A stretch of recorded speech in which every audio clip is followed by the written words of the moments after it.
नमस्ते। आज हम एक ऐसी दुनिया की सैर करेंगे जहां मूंछें सिर्फ चेहरे पर नहीं होती, बल्कि वो जिंदगी की जीती जागती कहानियों का खजाना होती हैं। तो चलिए शुरू करते हैं ये अनोखी दास्तां। कहानी की शुरुआत ही इस दमदार बात से होती है।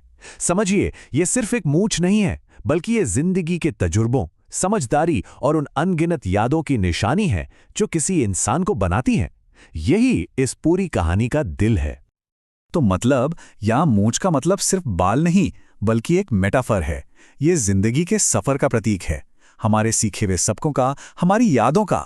सोचिए जरा, हर किसी की अपनी एक अनोखी मूंछ होती है जो उनकी अपनी कहानियों से लबालब भरी होती है। तो ये हैं हमारी कहानी के गुरु, हैरल्ड। उनकी शानदार मूंछें सिर्फ देखने में भव्य नहीं हैं, ये तो उनकी पहचान का हिस्सा हैं। कहते हैं जब वो कहानियां सुनाते हैं तो उनकी मूंछें भी मानो साथ साथ थिरकती हैं और सुनने वाले बस उनकी दुनिया में खो जाते हैं। कहते हैं ना, हर महान कहानी एक छोटे से सवाल से शुरू होती है, और हमारी कहानी में भी एक छोटा लड़का एक ऐसा ही सवाल पूछने वाला है जो सब कुछ बदलने की ताकत रखता है।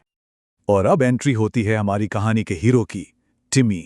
एक ऐसा बच्चा जिसकी आंखों में दुनिया को जानने की एक अलग ही चमक है। वो ज्ञान का भूखा है और हमेशा कुछ नया सीखने के लिए एकदम तैयार रहता है। और ये रहा वो सवाल जो सब कुछ बदल देता है। टिमी असल में ये नहीं पूछ रहा कि मूंछें कैसे उगाते हैं, वो तो जिंदगी में ज्ञान और अनुभव पाने का राज जानना चाहता है। यहीं से उसकी असली यात्रा शुरू होती है। हैरल्ड का ये जवाब सच कहूं तो पूरे कहानी का निचोड़ है। उन्होंने टिमी को समझाया कि असली मूंछ जो है ना, वो सब्र, तजुर्बे और जिंदगी के उतार चढ़ाव से मिले सबकों से बनती है। और इसी एक जवाब ने टिमी को उसकी अपनी खोज पर निकलने के लिए प्रेरित कर दिया। तो अब टिमी सिर्फ एक जिज्ञासु लड़का नहीं रहा, बल्कि एक खोज पर निकला यात्री बन गया है। उसकी खोज क्या है? अपनी मूंछ उगाने की, मतलब अपनी जिंदगी को अनुभवों और कहानियों से भरने की। चलिए देखते हैं ये सफर उसे कहां ले जाता है। टिम्मी को ये बात एकदम साफ हो गई थी कि उसे सिर्फ इंतजार नहीं करना है, उसे बाहर निकलकर जिंदगी को जीना होगा, लोगों से सीखना होगा और अपनी यादों की एक लाइब्रेरी बनानी होगी। उसका लक्ष्य सिर्फ मूंछें उगाना नहीं, बल्कि उन मूंछों में कहानियां भरना है। तो टिमी का ये सफर उसे गांव के अलग अलग लोगों के पास ले जाता है, और हर मुलाकात उसे जिंदगी का एक नया सबक सिखाती है, जो धीरे धीरे उसकी मूंछ का एक एक बाल बनता जाता है। तो देखिए, टिमी ने गांव वालों से कितनी कमाल की चीजें सीखी। श्रीमती थॉम्सन से उसने दया का भाव सीखा, बेकर से मुश्किलों में डटे रहने की हिम्मत, और हाँ, विदूषक से ये सीखा कि जिंदगी में हंसी मजाक कितना जरूरी है।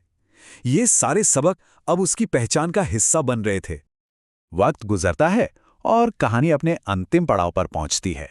अब हम देखेंगे कि टिमी की ये यात्रा उसे कहाँ ले गई और कैसे ज्ञान की ये विरासत एक पीढ़ी से दूसरी पीढ़ी तक आगे बढ़ी। ये टाइमलाइन हमें क्या बताती है? यही कि ज्ञान और समझदारी रातों रात नहीं आती। इसमें वक्त लगता है, मौसम बदलते हैं, कई साल गुजर जाते हैं, और तब जाकर वो अनुभव हासिल होता है जो किसी को बुद्धिमान बनाता है। वाह, ये तुलना कितनी खूबसूरत है ना? एक तरफ है हैरल्ड की भव्य मूंछ जो उनके जीवन भर के अनुभवों की किताब है, और दूसरी तरफ टिमी की वो हल्की सी मूंछ जो आने वाले कल में सुनाई जाने वाली अनगिनत कहानियों का एक प्यारा सा वादा है।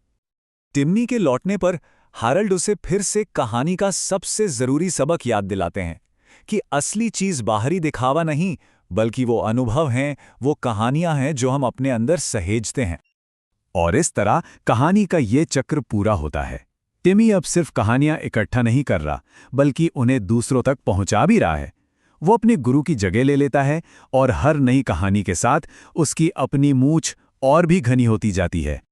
तो आखिर में हैरल्ड और टिम्मी की मूंछें सिर्फ मूंछें नहीं रहीं, वो उनकी दोस्ती का प्रतीक बन गईं, उनके ज्ञान का प्रमाण बन गईं, और कहानी सुनाने की उस खूबसूरत कला की विरासत बन गईं जो पीढ़ियों को एक दूसरे से जोड़े रखती है। और ये कहानी हमें एक बहुत ही गहरी और प्यारी सच्चाई याद दिलाती है कि हम सब अपनी जिंदगी की कहानियों को जीने और उन्हें सहेजने के एक लंबे सफर पर हैं। ठीक वैसे ही जैसे एक छोटा लड़का अपनी मूंछ के बढ़ने का इंतजार करता है। तो अब सवाल ये उठता है कि आपकी अपनी मूंछ में कौन सी कहानियां हैं, वो कौन से सबक और तजुर्बे हैं जो आपकी पहचान बनाते हैं। इसी खूबसूरत विचार के साथ आपको छोड़ते हैं। इस पर जरूर सोचिएगा।